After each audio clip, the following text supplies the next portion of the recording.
بسم الله الرحمن الرحيم. يا أيها المزمل قم الليل إلا قليلا نصفه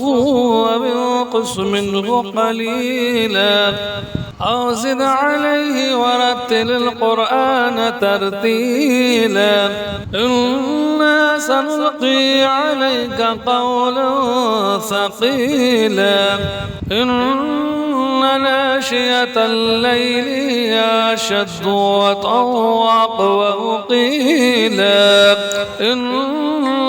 لك في النهار سبحا طويلا واذكر اسم ربك وتبتل إليه تبتيلا رب المشرق والمغرب لا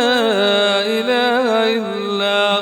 إلا هو فاتخذه وكيلا واصبر على ما يقولون واهجرهم هجرا جميلا وذرني والمكذبين أولي النعمة ومهلهم قليلا إن لدينا أنكالا وجحيما وطعما وقصة وعذابا أليما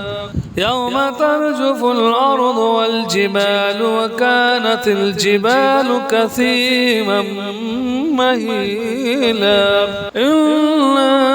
أرسلنا إليكم رسولا شاهدا عليكم كما أرسلنا إلى فرعون رسولا فعسى فرعون الرسول فأخذناه أخذا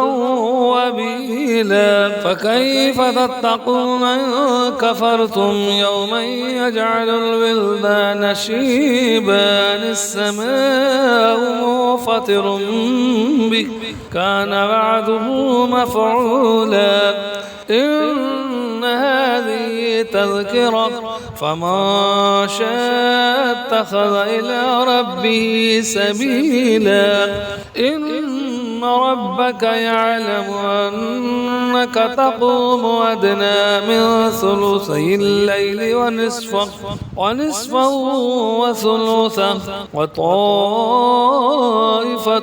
من الذين معك والله يقدر الليل والنهار علم أن لن تحصوا فتاب عليكم فاقرؤوا ما تيسر من القرآن علم أن سيكون منكم مرضى فآخرون يضربون في الأرض يبتغون من فضل الله فآخرون يقاتلون في سبيل الله فاقرؤوا ما تيسر منه وأقيموا الصلاة وآتوا الزكاة وأقرضوا الله قرضا حسنا وما تقدموا لأنفسكم من خير تجدوه عند الله هو خيرا وعظم أجرا واستغفروا الله إن الله غفور رحيم صدق الله العظيم.